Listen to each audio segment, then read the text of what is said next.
এসে পড়েছি বিভূতিভূষণ অভয়ারণ্যে।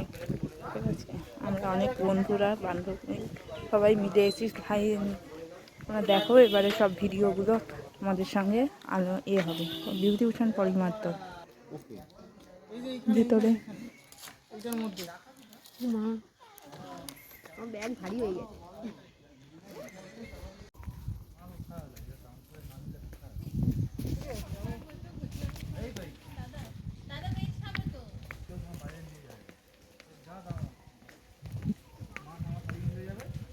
বিভূতিভূষণ অভয়ারণ্যের ভেতরে।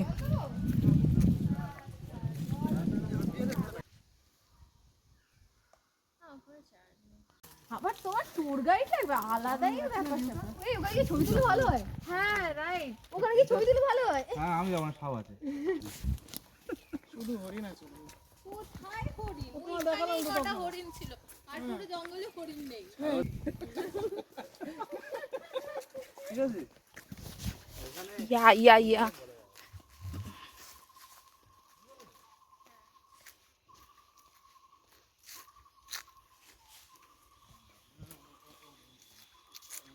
ঝোপ জঙ্গলের মাঝে আমরা চলে এসেছি বিভূতিভূষণ। দাঁড়াও, যাচ্ছি।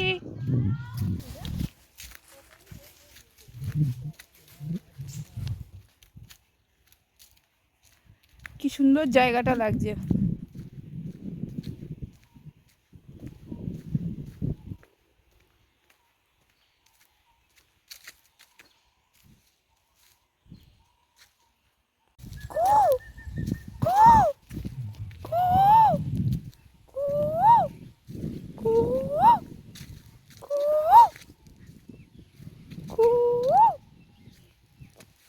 And finish.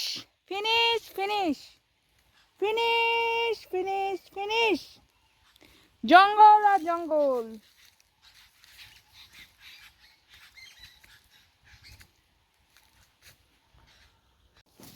একটা অরণ্যেই আমরা এসে গেছি, পুরো একটা অরণ্যে।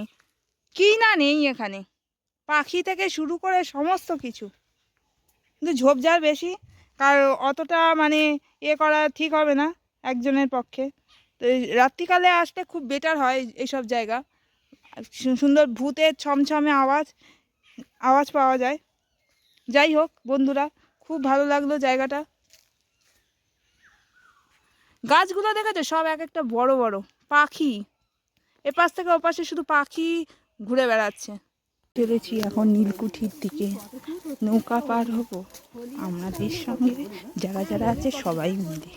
আমি এবং আমার বন্ধুরা সবাই মিলে যাচ্ছি সেই নীলকুঠি বিভূতিভূষণের কাছে। জঙ্গলে কি অপূর্ব দৃশ্য। চলো লেটস গো। আমরা আবার দেখা হবে।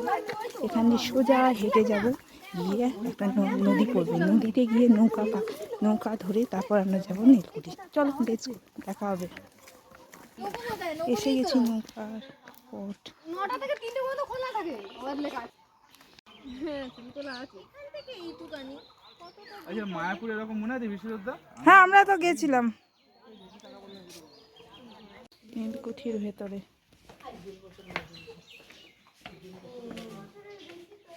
কত পুরনো দিনের।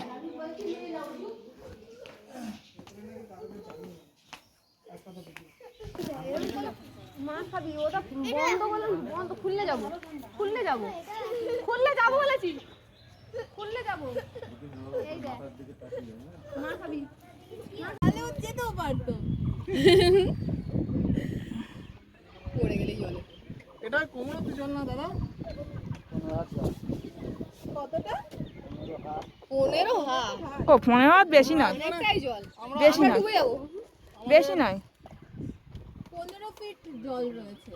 মানে আমরা দুজন মানুষ। আমার কোনো প্রবলেম, আমি সাঁতার জানি ভাই। আমিও সাঁতার জানি, শুধু এনার কিন্তু প্রবলেম। প্রবলেমটা হচ্ছে ভিজে যাবো। এনার প্রবলেম। আমি তো কিছুই জানি না। এনাকে কাঁধে করে নিয়ে যেতে হবে। ডুবে গেলে 1000 টাকা। না মরে গেলে মরে গেলে 2000 টাকা। মরে গেলে 2000 টাকা পাবেন। মরে বলেছি কোনো চিন্তা নেই, মরে গেলে 2000 টাকা। আরে ভাই তুই আমার ঠেলিস না, এই তোমার মেয়েকে সামলা। ফেলে দিক না। এই হবে এই তুমি কেন ক্যাদদারি মারছো আমি পড়ে দিই ও অসুবিধা আমাকে কন্টিনিউয়াস পোক করে যাচ্ছে বাচ্চাটা আমি ভয় পাচ্ছি ওর থেকে। বাচ্চা পোক করছিস কেন তুই পোক করিস এই আস্তে আস্তে আমার জন্য হয়তো সোমনাথ গান না আছে না কিছু।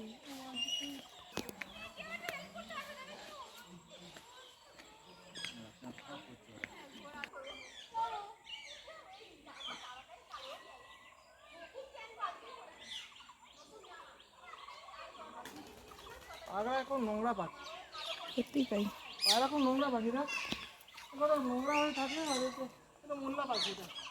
এটা হিন্দু পাখি।